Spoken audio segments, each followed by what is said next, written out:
realmente conversar um pouquinho com você a respeito. Será que nós sabemos em quem nós temos crido?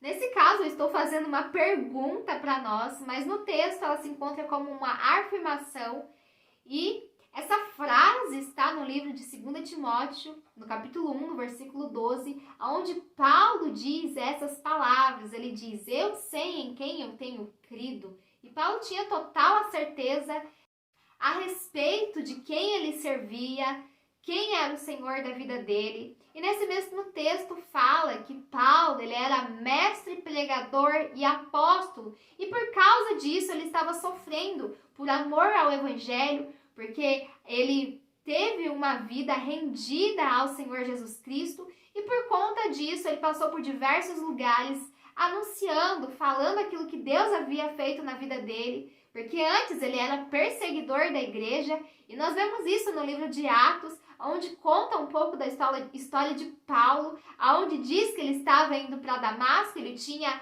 a autorização dos responsáveis, dos sacerdotes, que ele poderia ir até essa cidade para poder perseguir aqueles que se intitulavam cristãos. Mas no meio desse caminho, Jesus apareceu para Paulo. E o texto declara e fala que ali brilhou uma luz muito intensa e Paulo ouviu uma voz que falava para ele: Saulo, Saulo, por que tu me persegues?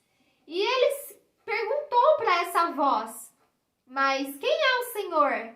Então essa voz responde para ele: eu sou Jesus a quem tu persegues.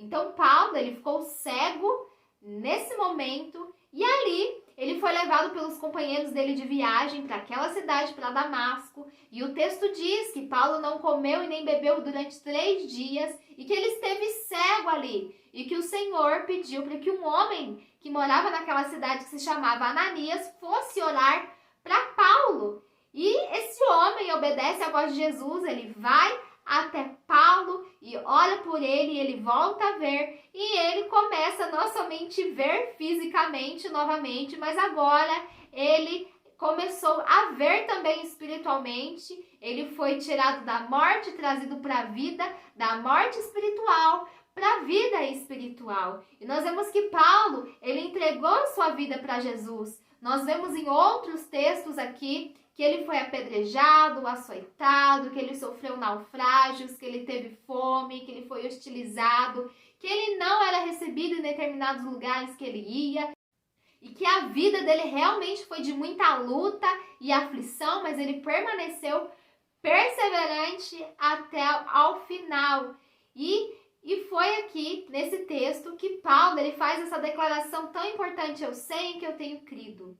E nós vemos que Paulo ele teve uma experiência pessoal com Jesus, e isso é muito importante, nós termos essa experiência pessoal com Jesus Cristo, nós mesmos sabermos, não somente na Escritura quem Jesus é, mas nós termos essa intimidade, esse realmente saber quem Jesus é. E a partir de então, ao longo dessa caminhada de Paulo, essa caminhada fantástica que ele teve, de viagens missionárias, de implantação de igrejas, de fortalecer os irmãos, de orientar os irmãos, de orar pelos irmãos, de estar em comunhão com os irmãos e ter esse cuidado mesmo pastoral, de lidar, até mesmo com situações difíceis da igreja na época. Ele mesmo se empenhou, em escrever cartas para as igrejas e realmente dar esse suporte mesmo de professor, de ensino para todas essas pessoas que estavam começando na fé.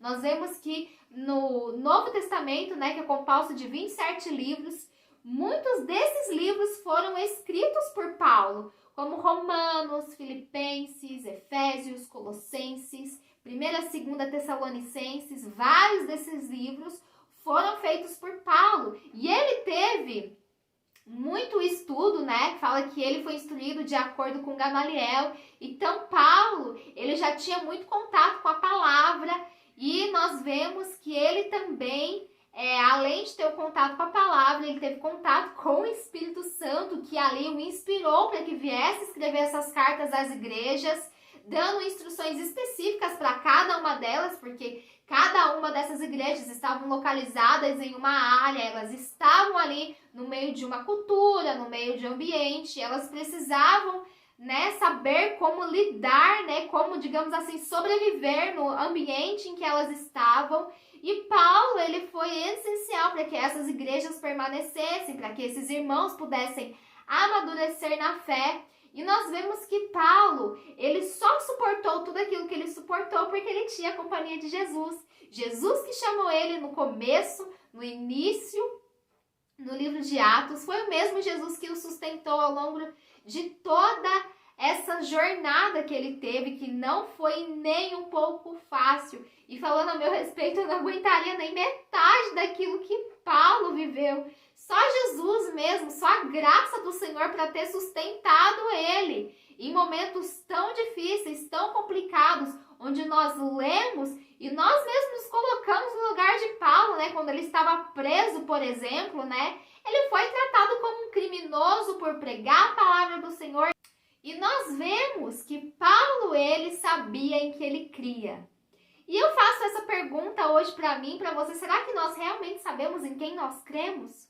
Porque Paulo se manteve firme em qualquer circunstância na vida dele, mesmo sofrendo, mesmo doendo, mesmo machucado. Eu falo até mesmo machucado fisicamente.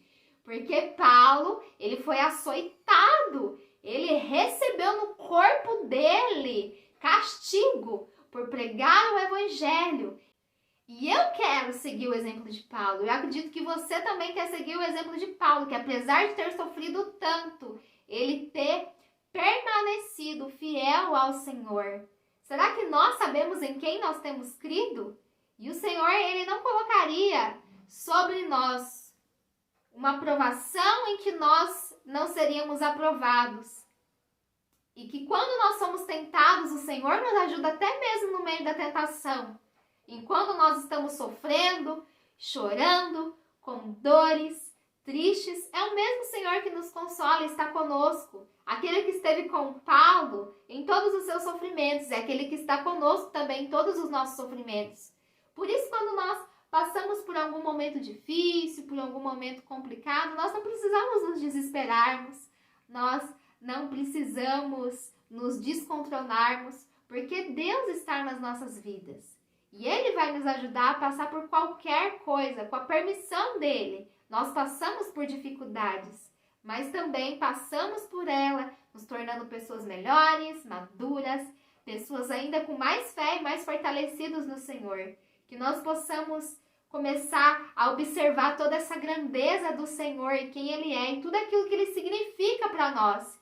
Que nós possamos observar que é o mesmo Deus que esteve com Abraão, com Isaac, com Jacó, que esteve com José no Egito, que esteve com Moisés quando ele era líder, né, do povo de Israel no meio do deserto, que esteve com Josué nas conquistas militares, que esteve ali tendo misericórdia com os juízes, que também esteve ali com os reis de Israel, que esteve com Daniel e com os profetas, que esteve com os apóstolos, e que esteve com esses homens e mulheres que renderam suas vidas a Ele ao longo de toda a história da igreja. E são histórias fantásticas. Homens que sofreram, homens que foram humilhados, aqueles que foram pregar em outras nações como missionários, aqueles que abandonaram seu conforto para servir ao Senhor, para seguir o plano do Senhor para suas vidas, aqueles que foram chamados pelo Senhor.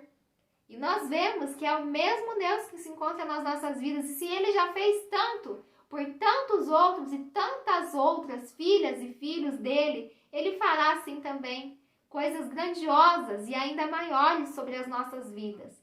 Porque nós podemos ter a certeza que o Senhor é conosco por todos os dias das nossas vidas. Porque essa foi uma promessa que Ele fez para nós em Mateus 28, nos últimos versículos. Ele disse que estaria conosco por todos os dias, que Ele não nos abandonaria, e ainda que nosso pai, nossa mãe venha nos abandonar, o Senhor, Ele nos acolherá, Ele nos recebe. E nos momentos difíceis ou nos momentos fáceis, Ele está conosco, porque nós temos essa companhia constante, nós temos esse grande amigo que é o Senhor. Que as bênçãos do Senhor estejam sobre a sua vida, sobre a sua família, no nome do Senhor Jesus Cristo, que nós possamos meditar nisso, em quem nós temos crido, e é no Senhor dos Exércitos que nós temos crido, no único Deus, é nesse que nós temos crido. Tchau, tchau!